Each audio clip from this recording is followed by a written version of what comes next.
McAllister que no puede. Va Sidney, lo pegó.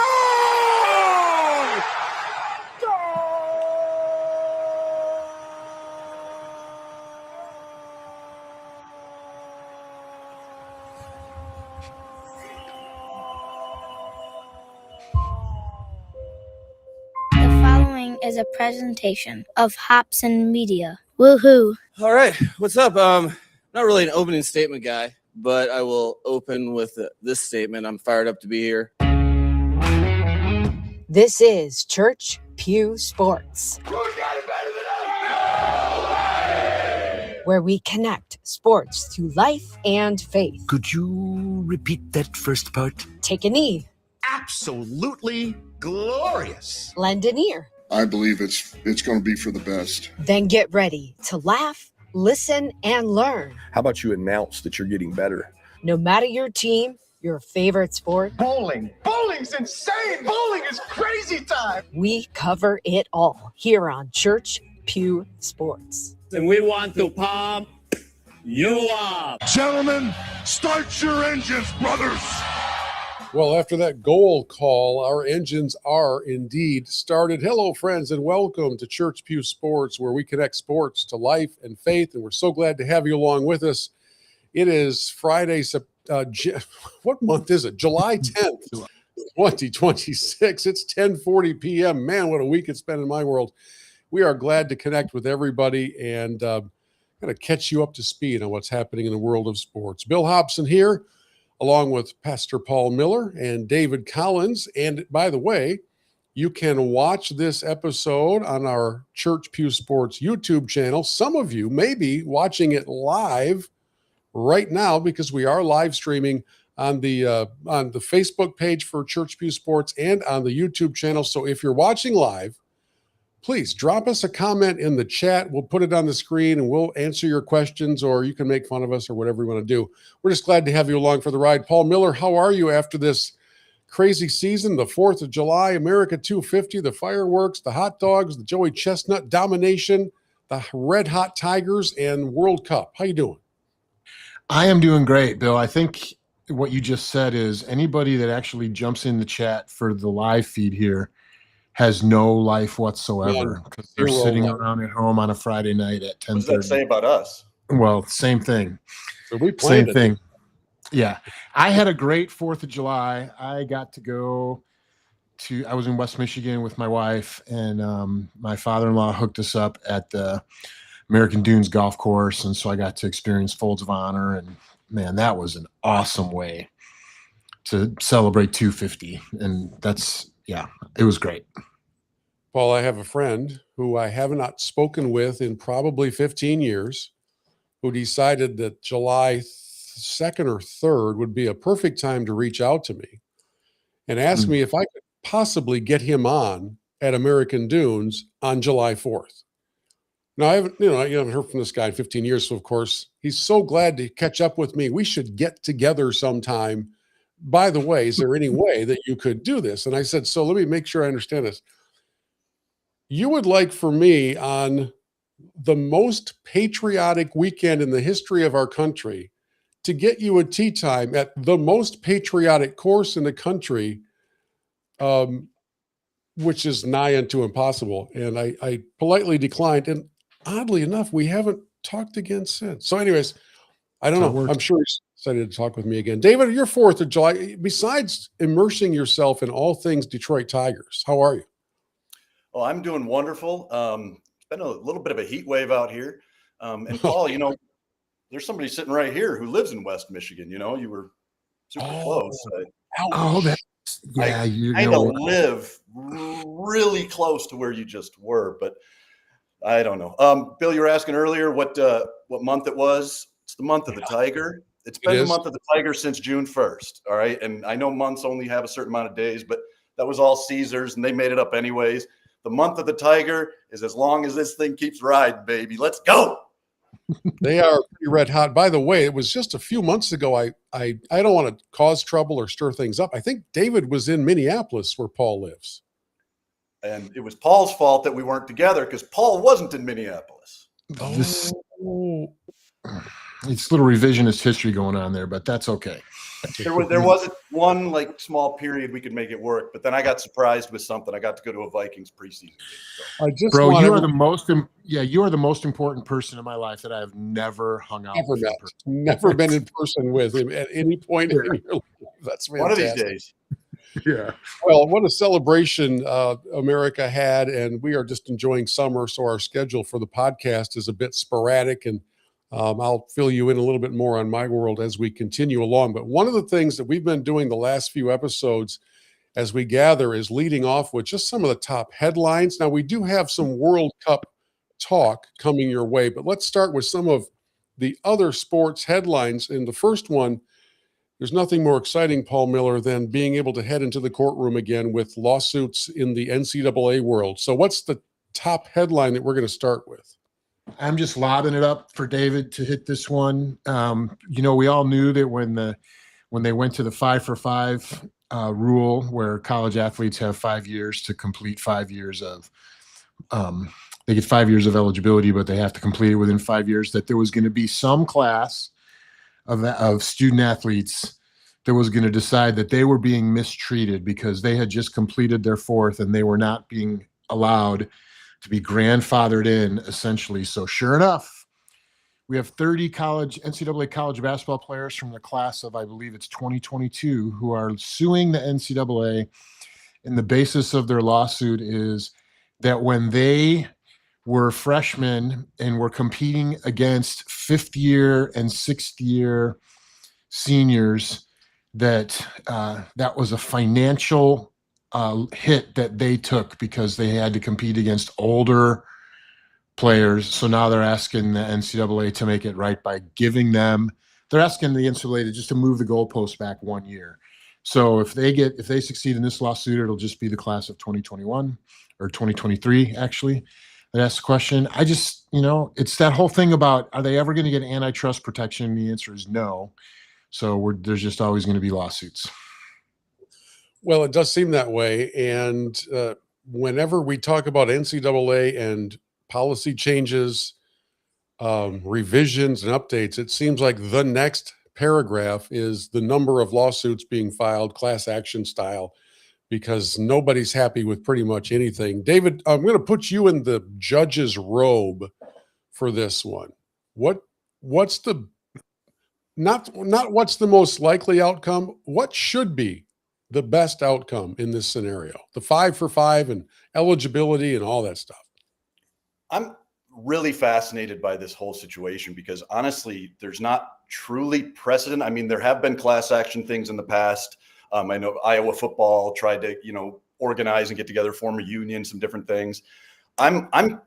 This one actually is tough because you're bringing into account a bunch of stuff that we've never dealt with before. I mean, you had COVID years, which added extra years onto other people's eligibility. You had people coming back 6 years, 7 years. We make jokes about it all the time on this podcast.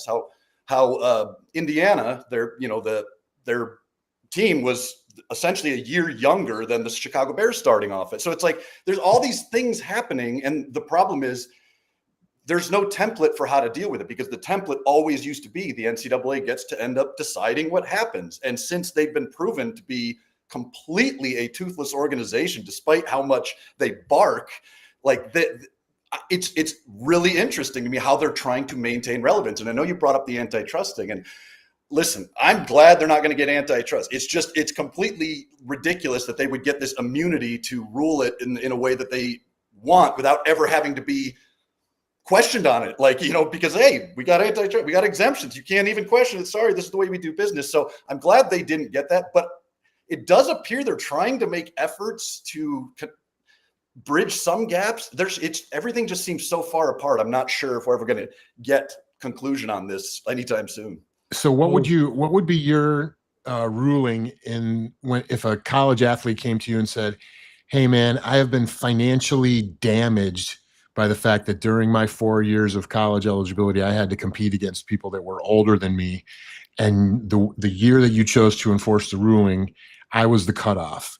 So what would you say to that guy?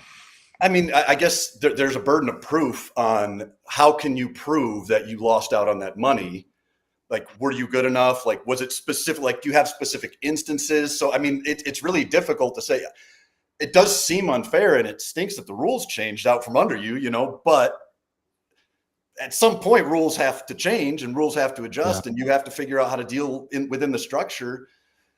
I don't know. This one's honestly a really tough call, because I could totally say, hey, if it's a one-time thing, but if it opens the door to other people then looking at other situations where they can get in there and and get a big group of people and jump in, all of a sudden you're opening the door for a bunch of other lawsuits. So if, on the one hand, you want to do the right thing, be like, okay, yeah, you guys, sorry, here's a little compensation. But on the other hand, you're like, but Pandora's box, I don't know if it's worth it. Well, we still have this nebulous world where some conferences, I don't think, are convinced the NCAA will still be there in the foreseeable future. I mean, they're starting to disregard some of its prior authorities and then turning to it for rulings in other areas. So basically they're saying in some cases, we are sick and tired of you as an organization. We are not listening to you in this regard. And then when something like this comes along, the schools are saying, please make a policy and please make it make sense. And so I don't even know what you're supposed to count on the NCAA for, because their authority is far from being established in the modern era of sports. I don't know if they have a big stick or if they have no stick. Right. Yeah. Okay. Let's go to our next headline item, because there's a team in the National Basketball Association on the western side of our country. They're located in the City of Angels.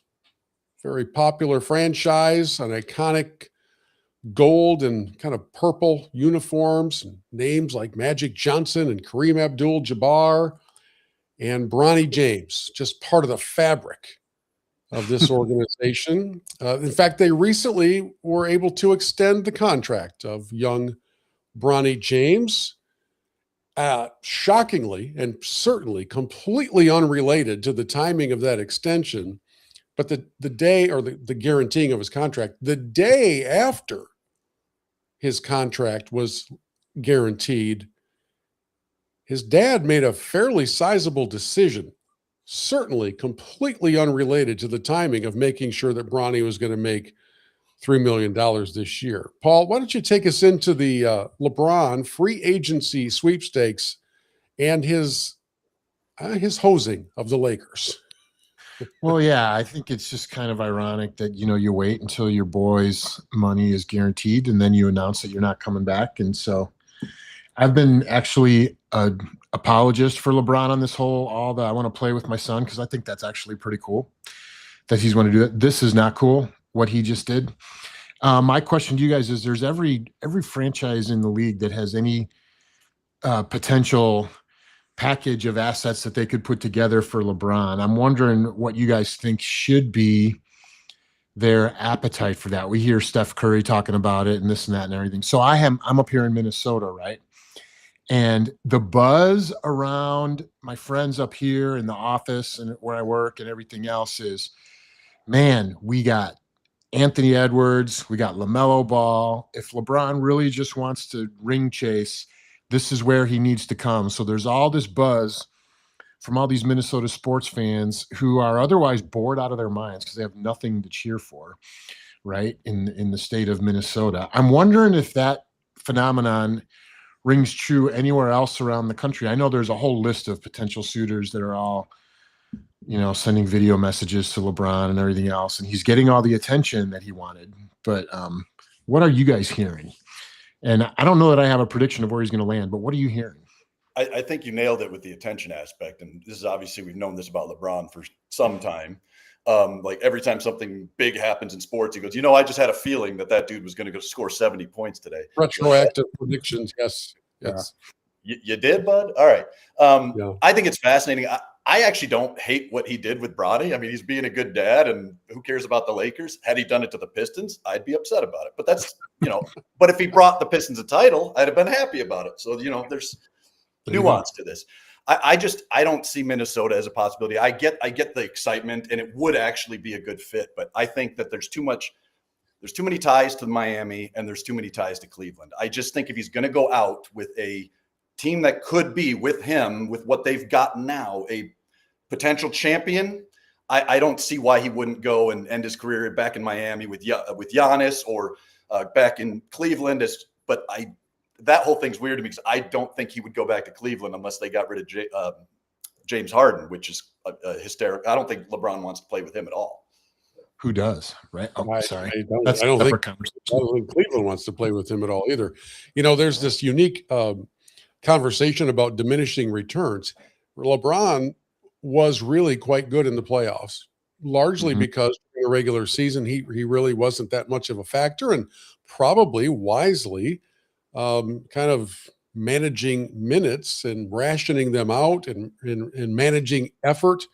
You can't argue with the longevity of this guy, but there's going to have to be a realistic approach to the amount of money that he would accept from a team, because in these days of silly money in the league, he's not a $40 million a year guy anymore.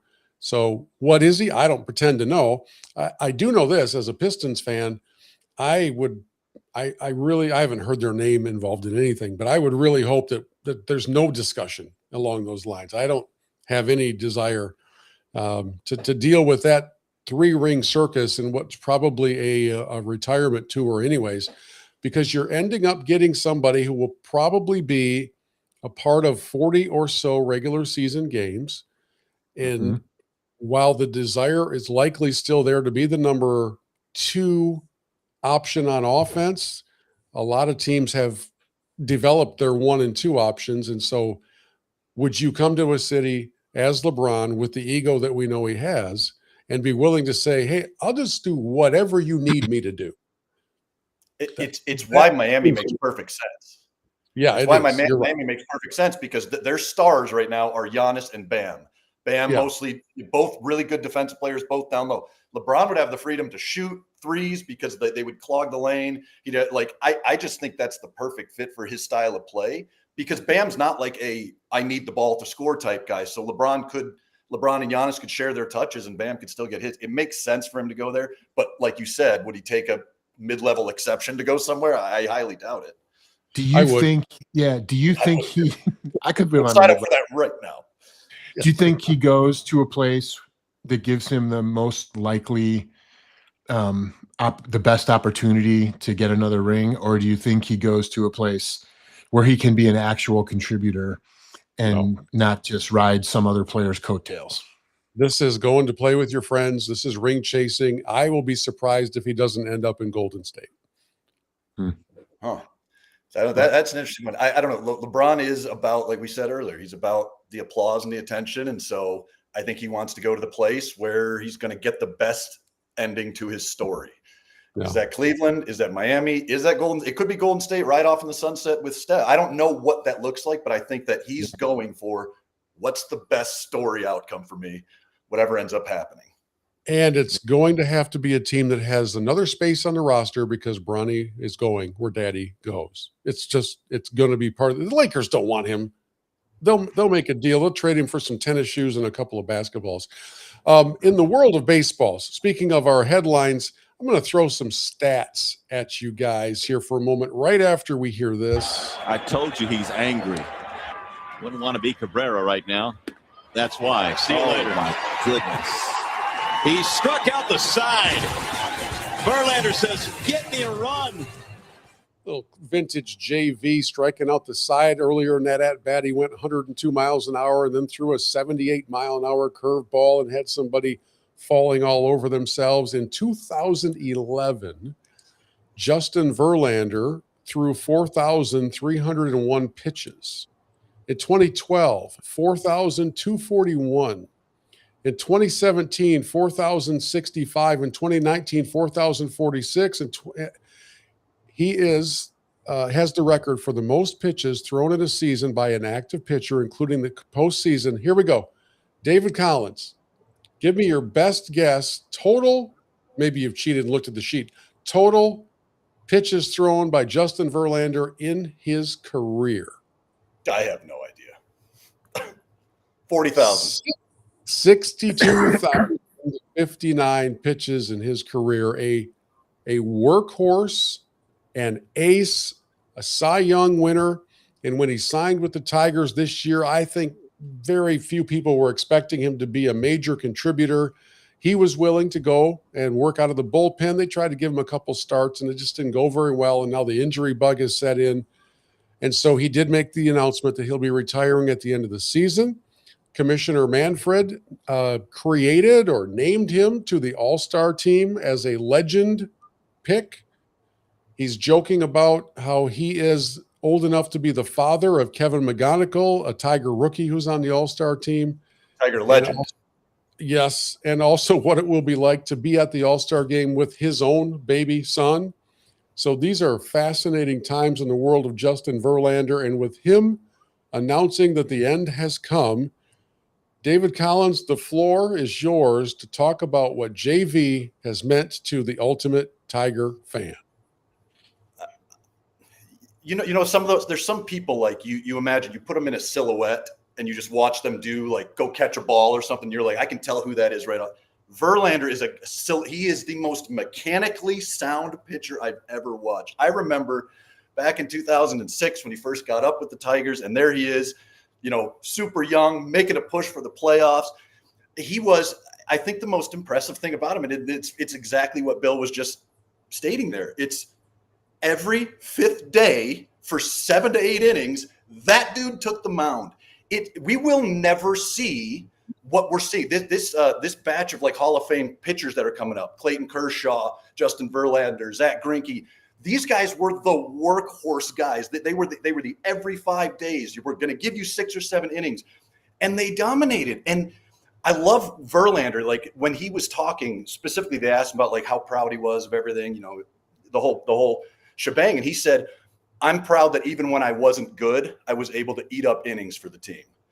That's a dog right there. That's a workhorse right there. That's a guy who looked at his job and said, I don't have it today, but I'm giving everything for these guys. He was a stud in every sense of the word. I was so sad when he left to go to Houston, but I'm so thankful that he got those World Series. You know, unfortunately, you know, he wound up with, you know, Kate Upton as a wife. The guy's had a rough life in a lot of areas, but that's why I'm glad that, you know, he finally comes back to Detroit. And I agree with you, Bill. I think everybody in Detroit was happy with it. Like no one expected anything. We probably overpaid, but every Tigers fan I talked to was like, especially the spring training photos came out and it was JV in a Tigers hat, and everyone was just like, this looks right. This is what the world is supposed to look like. And Justin Verlander, absolute legend. He's going to walk off the mound and walk right into Canton because that dude deserves it. He's an unbelievable pitcher, and I'm so thankful I got to watch him for his whole career. Yeah, and he went out in such a classy way, and he just said, I always want to be able to give everything I have, and I've done that. I don't have anything else left to give. So I don't know what happens at the All-Star game if he even throws a pitch. Doesn't matter. Maybe he comes out, tips his cap. I don't know how that whole thing works. That to me also, and I forgot to bring that up, I love that they did this. They started this a few years back, you know, with like Pujols and some other guys. I think it's a fantastic idea. Like give a guy at the back end of his career, a legend, some love in his last. And it's not like you're playing like, you know, he's going out and exchanging lineup cards and whatever. But I think it's a true honor for him. And especially you get to see as a Tigers fan, McGonigal and Verlander here. It's going to be fascinating. And I'm very, very excited for my whole thing, Bill, is what I'm hoping is somehow, some way it lines up and he does enough rehab and whatever. And like the last start of the season, right before the playoffs, because he won't make the 40-man or he won't make the 60-man for the playoffs. But the last start of the regular season, Justin Verlander goes out there. That would be amazing. Amazing. Yeah, that's good. Okay, so let me ask you Tigers fans, because I'm not the biggest baseball guy, but I was on Yahoo Sports today and I saw a headline that said the Dodgers, who are now the evil empire, right, are thinking about making a play to trade a number of their prospects and that kind of thing from their very deep resource pool for Skubal, so they don't have to face him in the playoffs. What would it take? Do you think that's just a bunch of hot air? What would it take for that to make sense for the Tigers? Well, I don't think it's a bunch of hot air, but there's this interesting position that the red hot Tigers are in, because the question as to whether they're going to be sellers, buyers, or holders, I don't know that it's been firmly decided. They're in a very weak division. They're still very much in the mix. They played the worst baseball in the history of the game in the month of May. That's turned around. David, I don't know. They already know. I think it's a pretty safe assumption, unless Scooble has some divine intervention, that this is the season, the last one for him, and they either get something now or they get nothing at the end when he becomes an unrestricted free agent. Do you think they're open to offers now? I'm going to throw a little curveball in the situation here, but the Scooble situation's been fascinating to Detroit fans because we absolutely love him. We want him here. We want him to be around for the playoff run. We want him in those big games. All of that, yes. We all love it. Even if we don't get anything, even if he rides out this year and whatever, I will always love Scooble for what he did for Detroit. But the fascinating thing here is the last 10 games, with only one of those being a Scooble start, the Tigers starting pitching the last 10 games has been the best in baseball by a long shot. They're it's like under 2 ERA. Like, they are killing it. So now you're looking at a rotation where Casey Mize appears to have taken that step. You got Flaherty looked really good tonight. Framber for another few years. But you talk about Troy Melton. Troy Melton, everybody who's not a baseball fan is a baseball fan. Troy Melton is the best pitcher in baseball you haven't heard of. You've got Cater Montero, all these young guys. All of a sudden, he's kind of expendable because you have your big guy pitcher like Framber, whatever, in the big spot. So I don't know. And you got Job coming back, and you got Reese Olson. There's so much with the pitching with the Tigers that it almost feels like if you can get a bunch of prospects or something from the Dodgers, I mean, I'd like something that could play for us right now, like a bat somewhere would be good. But I don't know. I'm completely 50-50 on this. It makes sense. But also the other thing people don't take into account is there's most likely going to be a work stoppage after this season.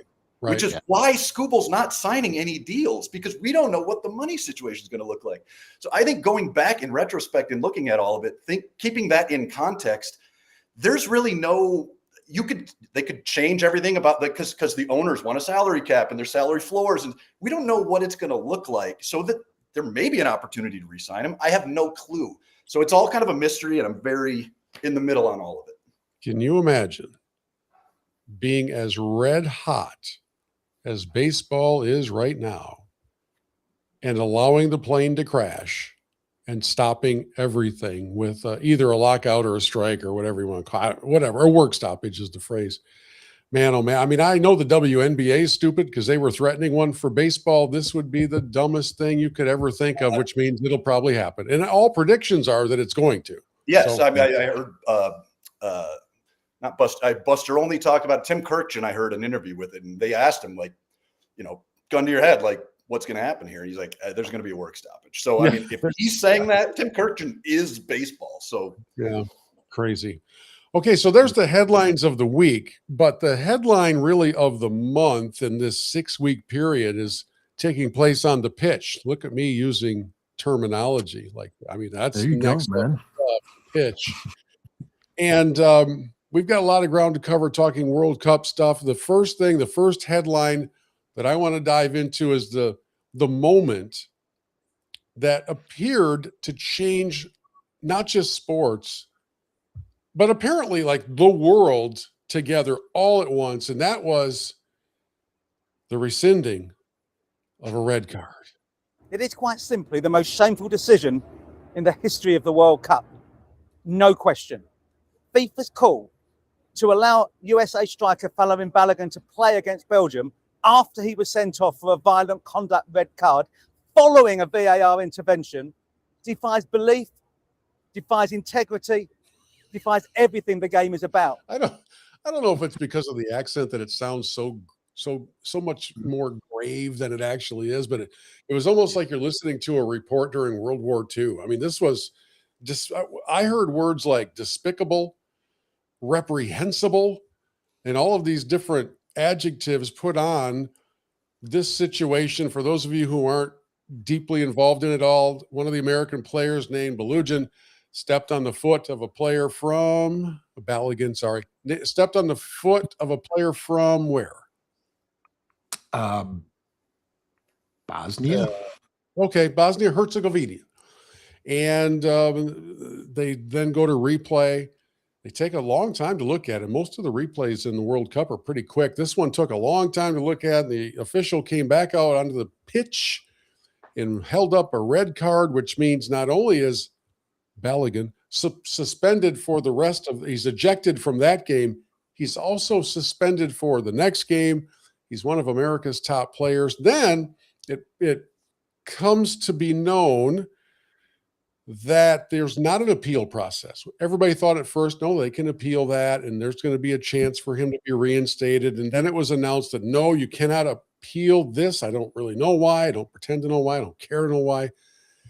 And then within maybe the second day or the third day, there was an announcement that came that his red card, it hadn't been rescinded, but the suspension had been suspended. So he still was tagged with the red. You guys stop me when I get this wrong. He was still tagged with the infraction of the red card, but the suspension for the game that was coming up, which was a huge game, the biggest game for America in quite a while, he was now going to be able to play in that game. And as one of our better players, that was a pretty big deal. And then word began to leak out of how this happened. And I think everything has been confirmed. I don't believe I'm dealing in conjecture. It appears as if the president of the host nation for the World Cup, that's the United States, made a phone call to, I believe he refers to him as the president of soccer, if I remember right. And president of everybody. President of everybody. And put in a word or two about the penalty that was imposed and encouraging a review of it. And I don't know what encouraging is defined as, but the review took place. So now a world that is already on go when it comes to the mention of the president of the United States was on go times 10. And now it was us versus the world. Paul, take it from here. Yeah, I think your synopsis is pretty accurate, Bill. They essentially I'm a soccer guy. That's why. They put him on probation basically and said, behave yourself for the next year, I think it is. And if you don't, then we're going to suspend you then, which makes it really irrelevant. Here's the thing. There has been precedent for this kind of a ruling before. I think it was with Ronaldo, right? Flo Balogun is not Ronaldo. And so the fact that it benefited the U.S., the fact that it was looks like our president put his thumb on the scales a little bit to see if he could suggest that they review the decision, however you want to say that. That's why the outrage and everything else. The most salient comments that I heard in all the coverage on Fox was from Thierry Henry, who said, he's like, I think it's actually at the end, it's the right outcome because it shouldn't have been a red card. But then he said, I wish they would have done this within 24 hours because now both teams who have been preparing for the last 3 days with the assumption that he's not going to play, both teams have to change their game plan 24 hours before the match. And it turns out that Belgium is just better, right? And the U.S. were swimming in the deep end. And, there was some stuff on Belgium's team social media afterwards, trolling the U.S. and saying appeal this kind of stuff and everything else. And I don't think it cost them a match. I think they were going to lose anyways. But it was a distraction. I'm kind of glad Trump did what he did. Turned out not to matter. So, David, how shocked were you to learn that FIFA was susceptible to undue influence? It doesn't seem like the kind of organization that would lend itself to that. I'm sure you were clutching your pearls. Oh, it was, just such an upstanding group of people, and to just succumb to this, it's shocking. I don't know. It hurts me personally. Okay, I want to say a few things on this subject because I think, and I don't mean to offend anybody, but I'm just going to say it. I think the keep politics out of sports people and our Trump fans, it's kind of like the Venn diagram's kind of a circle. So this one's kind of an interesting one to me, that they're praising that he did that, but they want to keep politics out of sports. That seems really political in the middle of sports, which he does with every sport. But anyways, I don't want to, we're not going to sit on that subject. Just throw that out there. Think about it. I guess the big subject to me is I want to talk about why we lost. Yeah. Christian Pulisic is supposed to be Captain America in the last 2 World Cups. Well, we didn't make the last one. And like this one, he misses most of it, and he doesn't really have much of an impact on it. And it was weird to me. And I know there's a lot going on right now. Landon Donovan called him out and basically ripped him and said, hey, I'm the only other person kind of in the world that knows what you were going through, even though you're going through it way more than I ever did. Like, I kind of at least have a category to understand it. And he basically ripped him and said, like, his people, the team behind him, like his agents, they don't give anyone access to him. They keep him away. He's like the sheltered person. He never signs autographs. It's like Landon Donovan basically said, I was a jerk when I was young, and I had to learn, like, if I don't want to be looked at this way, I gotta change something. And Christian Pulisic right now is on that. He's got to figure out like what is it that's going to move him? What is it that's going to make him turn a corner, take another step, do something? Because you keep seeing guys consistently show up. You know, Balogun, we didn't even know who he was. I'd never heard the name before this World Cup. And he comes in and he's instantly like, okay, that's actually the guy. Like, when I see that happen, I'm like, yeah, that's what it looks like. When I see Pulisic happen, I'm like, there's nothing here. I don't get it. So anyways, I just find it interesting that the whole situation is kind of a mess right now from start to finish, which I love. Obviously, you know, I love messes and these things. So I'm enjoying it. Do you believe the headlines that said he actually suffered a broken leg? Like they were talking about, is he injured? Should he have been able to play through it? And now they come out 2 days later. It's like he actually broke his leg. So whatever. He looked like something was not right. That's all I could.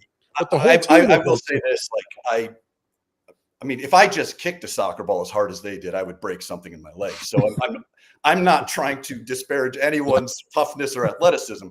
I do think a lot of times you find out stuff like this, you know, afterwards, like, hey, that guy was just a little bit off, and you find out, oh, he had a broken rib or something. I wouldn't be surprised if he truly hurt it. I mean, he's been dealing with it for a while, so it makes sense that it would pop up again in a big moment. He did kick that guy's shoe, like the back of his foot, really hard, which but you're right, bro. He like I thought Berhalter actually came in for him and had more of an impact on the game than he did, which is sad to me. I just think, like I heard one of you guys posted something, and I just thought it was the funniest thing comparing Team USA to Penn State, right? Yeah, I did. That whole idea of, man, you look really good against teams ranked number 20 to number 40 in the world. And then when you play top 10 pro clubs, teams, whatever, you lose. It's like James Franklin led Penn State, you know? Yeah, I think Bill posted that about Penn State, and then I posted one right after that said USA is the James Franklin of you know, the soccer world. And the best comp that I saw, it wasn't really a parody necessarily, but somebody said this is just like an 11-6 matchup in the NCAA tournament, and the 6 took care of business.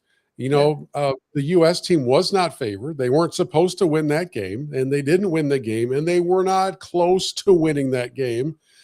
But they also showcased a complete collapse in composure from the goaltender's position. I mean, there was some decisions made. I don't know soccer, but I do know that you don't do the things that 4th grade soccer players do. And so that led directly to a really, I think, Paul, you said it earlier, an embarrassing kind of a loss. They just got smoked at home, by the way. This was a home game. I know it's a big home, and I know that we had the president on our side, but we got destroyed. And by the way, for those who care about this kind of thing, the ratings in America since then, of course, have taken a steep dive, because a lot of peripheral soccer fans, myself included, would make it appointment television to watch whenever Team USA played once every week. And so now you're gonna see a lot of drop off in that, but there's still really good competition taking place. It is fascinating. And I played this at the very beginning of the show today, but you know, if you have the chance, I don't want to say this to disparage the American broadcasters, because they're good. They're fine. They know soccer or whatever. There is nothing like Argentinian soccer broadcasting, and these goal calls. Monteiro. It's just wild. Semedo. Libre. López se cruza. McAllister que no puede. Pacinde y López. ¡Gol! ¡Gol!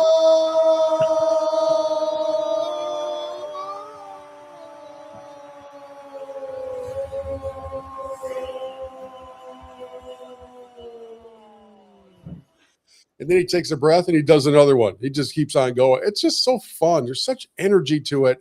And I know you guys have both been telling me that there's nothing like the electricity in a stadium around World Cup. And now having been able to watch it for a few weeks, it's crazy. It's LSU Saturday night home game in the swamp. It's that an SEC evening game in one of those big rivalries is the only thing that I can compare it to, because the Big Ten doesn't get that loud. There's not that much electricity even in the big game. It's crazy, and it's been such good theater. So, Paul, other than the U.S. doing what it did, what have been your biggest surprises, or are you looking at the semifinals and seeing exactly what you expected to see? Well, it's kind of, man. I think the World Cup just continues to deliver great theater, and we're like the top four teams, the top four rated teams are still alive. France and Spain have made it all the way through the semis.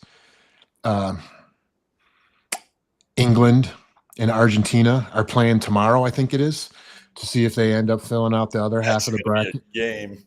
Yeah, it's going to be some great soccer tomorrow. And so it's the teams that we want, if you're a soccer purist or a football purist, the teams that you want to see playing in the money games, right, are making it through. And the players that you want to see leading the way, like Mbappe and Erling Haaland, Thor, and Messi, those guys are all competing for the Golden Boot. So it's like all the storylines that we would want are there. The U.S., we said before the World Cup started that if the U.S. made it to the round of 16, that would be a successful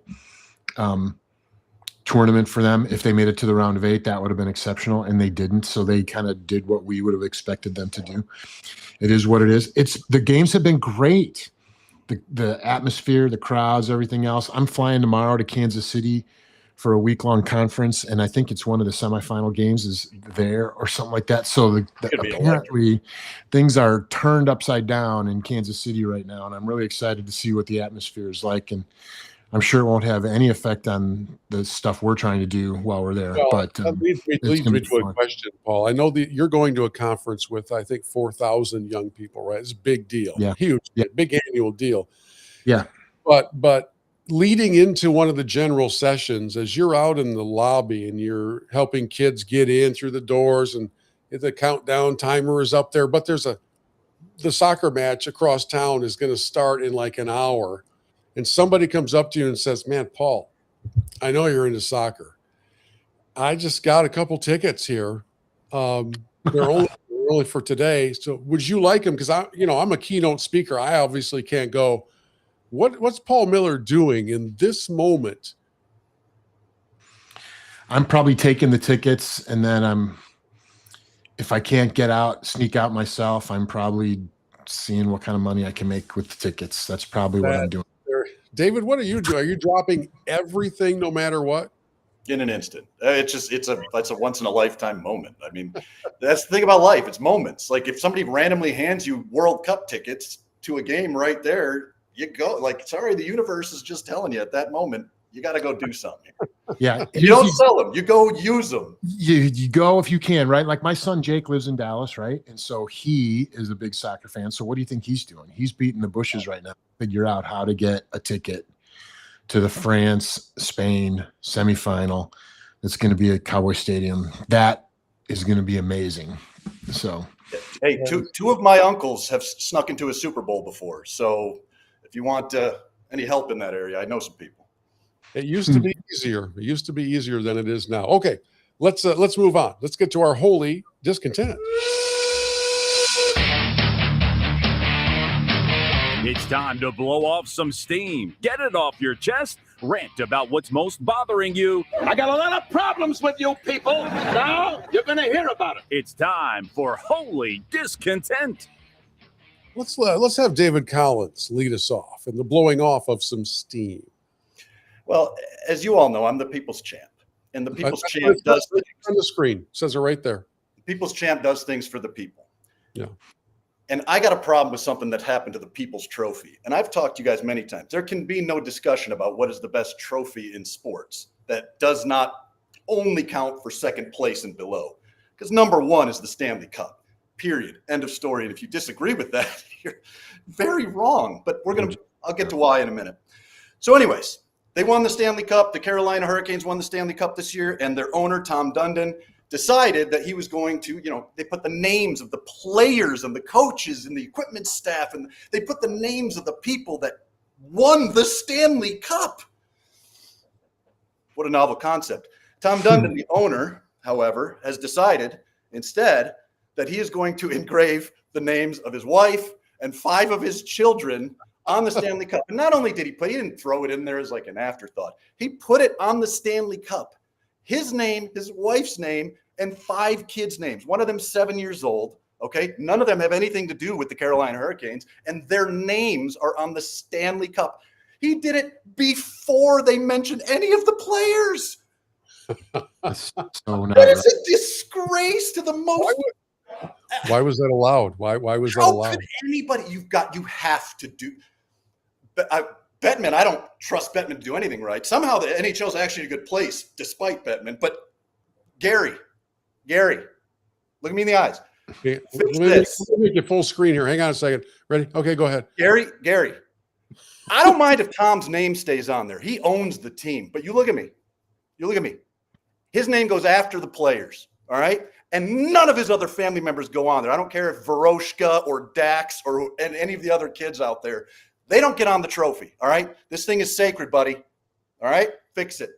Yeah. Well said. And how long until a team wins it all and decides to put the name of their primary corporate sponsor on there? So it's Domino's Pizza, and then it's. If a team came to me, if the Detroit Red Wings won and they came to me, you're a huge fan, we want to put your name on the Stanley Cup. I would say, with great respect, thank you, but my name does not deserve to be on that cup. Period. End of story. Because I'm a real sports fan. I don't do this crap. Tom Dundon, Dax, Drew. All right. Paul Miller, American Outlaw, you're wholly discontent.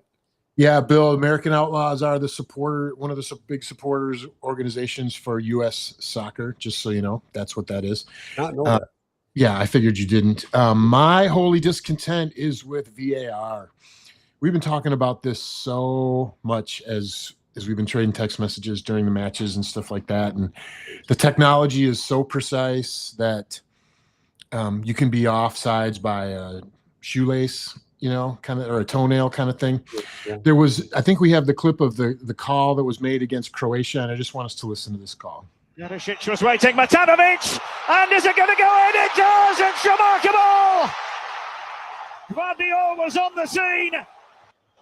Croatia player number 20 touched the ball and headed to the goal scorer. Final decision, offside.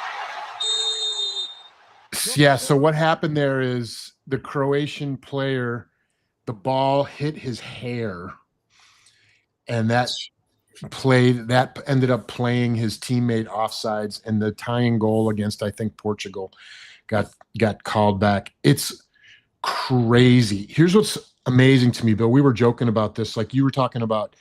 There should be like a little grace period thing, and there should be a yard of space or whatever. Do you know?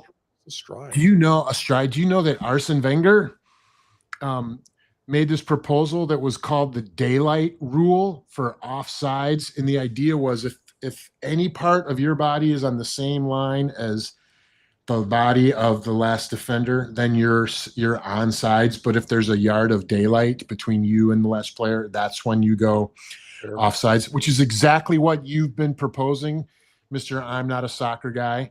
So thank you very much. The other thing that I would tell you, this will make you sleep well tonight, Bill. I think the Canadian Soccer League this past year has been experimenting with this daylight offsides rule. They've been implementing it for the last 6 months in their professional league up in Canada. And the players have been having a little trouble adjusting to it, but it's made for much better theater. And the calls that have had to be made are not drama based on a little bit of your hair touch the ball, and there's more scoring. It makes it more entertaining. If games are 5-4 instead of 1-0, people would like soccer more. I'm sorry. Yeah, so it is like that. How the NHL plays the blue line, right? It's kind of exactly the concept. And I'm proud of you and Arsene Wenger for proposing this rules change. I think it's actually going to be enacted sometime in the next couple of years. It's too bad it wasn't in place for this World Cup. I'm a problem solver, Paul. That's what I do. And you'll see my title on the screen for those of you who are part of our YouTube broadcast. It says Offsides Protester. That's my title for the broadcast because it's just so ridiculous. And I've learned a couple things in this World Cup era that we're in. One, there's nothing that true soccer fans hate more than temporary soccer fans making suggestions on how to improve their sport. They can't stand it. They can't stand it when I make fun of their little juice breaks where they get a juice box and orange slices and they call it a hydration break, but the clock keeps running and it's just a commercial break. It's now soccer is played in 4 quarters instead of 2 halves. They can't stand it when I point that out. They can't stand it when I talk about how the official just fabricates time. Just make up time. I don't know. Let's go 7 more minutes. Okay, there's 7 minutes. Is that a countdown to 7 minutes? No, I think we're going to go a couple more. All right. So no, it's just kind of if a team's ready to threaten, I don't know. I may blow it dead. I'll let you guys know. I don't mean to jump in here, but that's the one part of it I kind of like. No, if you the can't. Team's pressing, they let them finish the press. You got to clear the puck, man. And I know it's a ball, but no, that's just give me a clock. Give me a buzzer. Sorry. Count down the time. And I know that there's 3/4 of the game are spent with the clock running while a guy rolls around like he's been shot in Saving Private Ryan. But just at some point, have a definitive end to this. Okay, but that's not my holy discontent. My holy discontent for the first time, and I think in the 212 episodes of Church Pew Sports, is connected directly to a biblical concept of humility. I believe that the introduction of one of the greatest athletes in American history is far too humble. I, of course, refer to the straw hat wearing announcer on the platform who helps launch the famous Nathan's Coney Island hot dog eating contest on July 4th as he introduces Joey Chestnut in this dramatically understated manner. Is his cathedral, the crystal dome of umbrella blue sky, whose vaulted ceilings touch the edge of heaven itself, whose faithful join as one to honor those who do not falter. They don't. Those who do not yield. I speak of this man who stands at the border of the mortal and divine. Oh, we're not done yet. A god perhaps, but more than a man, whose thoughts rise as the vapor of angels, but whose charge is here on earth to teach us that intention is the outcome for those who refuse any other outcome. Hold fast when forsaken, stand firm when forlorn, press on when weary, beaten, broken, or undone. How long will he fight? I will tell you, until he stands on the ramparts of glory overlooking a sea of truth. For he is the champion of now and of always, of the air, of the fire, of the sea, of the land, of the free, of one nation.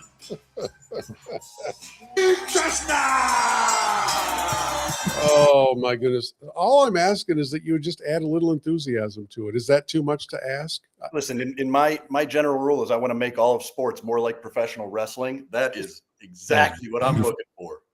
Chestnut an athlete or no? Quick answer, David Collins. Competition. Oh, Paul? No. You guys are both forgetting something. 2 years ago, he's in the middle of eating and he gets attacked by a protester, pounds the guy away while continuing to eat hot dogs. That's not an athlete. That's an enforcing hot dog eating champion, David Collins. Keep politics out of my sports. Oh. Right now, this minute, today, this week, I am the man. It's time for that guy where we tip the hat to somebody who's doing things well. I'm going to lead us off here. I've spent the last 2 weeks in a series of 13 and 14-hour outdoor days shooting our TV show. For those of you who don't know, I host a TV show about golf. We're blessed to do it, and it's been in the 90s most of those days with the humidity to match. I have sweat through more clothing than I thought I could possibly sweat through, and I have a TV crew that's with me for all of it. So none of you know these guys. They aren't even listening to this podcast, but well, I think Larry might. So to Greg and to Larry, and in this most recent shoot that ended just a couple hours ago, to Philip. And I will tell a quick story about Philip. He rode with me to our shoot 2 hours away from my home. He rode back with me from our shoot where his car was waiting in my driveway. And when he got out of my vehicle, we began to unpack things, and he realized that his suitcase is still sitting in the hotel 2 hours away. That's how this week went and ended. And I'm just thankful for those guys because, man, we have a lot of fun. We eat way stinking too much, and we are greatly blessed. But I'm grateful for reliable and talented and dedicated folks that work with us. David Collins has been with us on crew before as well. And it's a good time, but it's been a hot time. So to those guys, thank you. You're that guy for this week. Paul. Okay, that guy. I think this is right in your wheelhouse, David, as well. We were talking about Erling Haaland, the guy who looks like Thor, plays like Thor for Norway, right? He's 25 years old, and he has a girlfriend that he isn't married to yet. And one of the reasons that they're not married yet is because she's not a big fan of soccer, of football. Right. So he goes on this TV show to do an interview between games, and they ask him about that dynamic between him and his girlfriend. And I just thought his answer was amazing. Yesterday, we were eating dinner, and I checked if there were any games. Man United, West Ham is playing. Let's put it on. My missus said, I'm so sick of football. We watch it all the time. And I'm like, yeah, that's the reason why we are sitting here.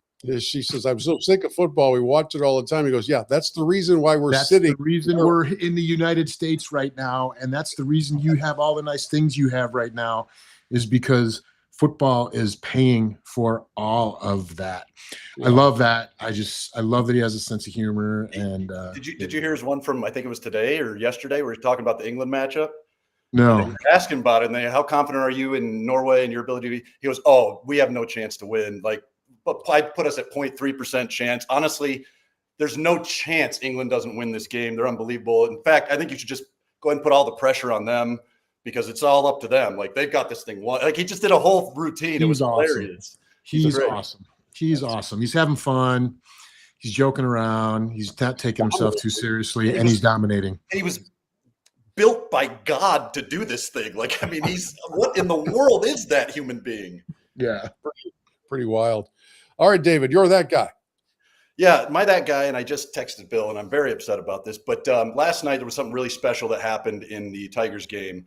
There was you see it now? Yeah, I'm kicking myself right now. Hang in there. Phil, for a minute. I may be able to.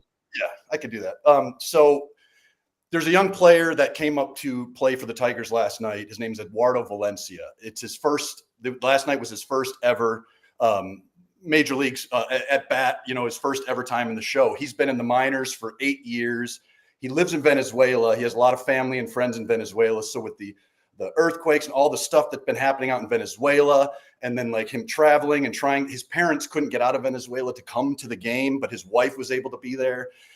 He comes up, seems like a nice guy, big guy, but imagine how hard he's worked, whatever. But he goes in, first at bat of his entire career. He gets up, they call him up. It's a pinch hit opportunity. I think it's 6th or 7th inning, somewhere like that. And I think on the third pitch of the at bat, he smoked a home run to dead center field. He rounded the bases, tearing, pumping it was unbelievable. And the best part wasn't even all that. It was the post-game interview they had with Daniela Bruce. She did an unbelievable job where he's expressing his appreciation for the organization, for Venezuela. You've got it. Okay, perfect. Yeah, here we go. So this is post-game. Unbelievable. It's your first home run. What are you thinking as you watch that ball fly to center field? I was thinking I was trying to hit a contact, get a good pitch, just be the more calm that I can do it. I was so excited. I mean, I was waiting a lot for this, for my family, for Venezuela, and I'm so excited. I know that your parents couldn't make the trip. They're still in Venezuela. What would your message be to them tonight? This for all Venezuela people, for all my family, for all the coaching in Dominican, in FCL, in Florida, for everybody. They give me everything. Then he gets doused with the Gatorade. Then he comes back to finish his answer crying, and he gets the reporter crying as well. I mean, this is so exciting. I'm just trying to keep trying to win, trying to help the team to win. This is for all my family. My wife is right there. I don't know where. Right there. Love you. Love you. I was waiting a lot for this moment.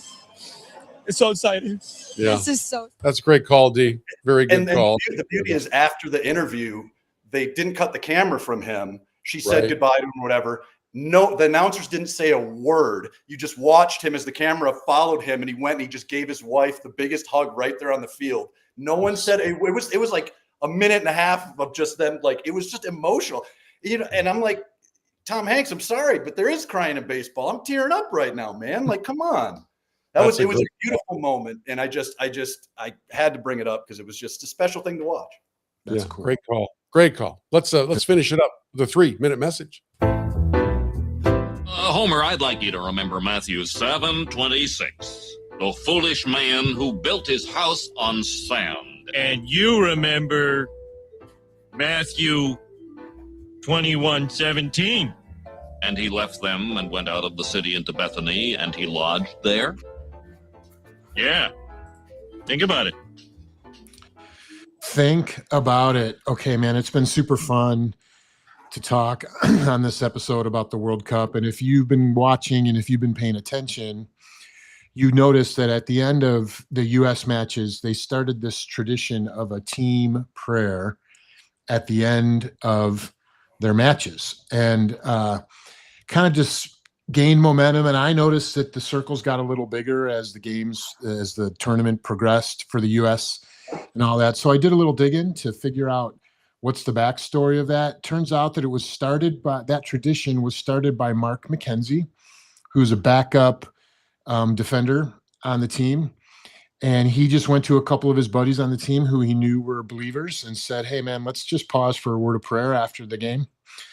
And just kind of grew from there. And so what they typically do is, or what they've been doing is they would wait until the stuff is over. They'd wait till after John Denver's done singing and all the post-game stuff is done. And then they just kind of bow for their moment.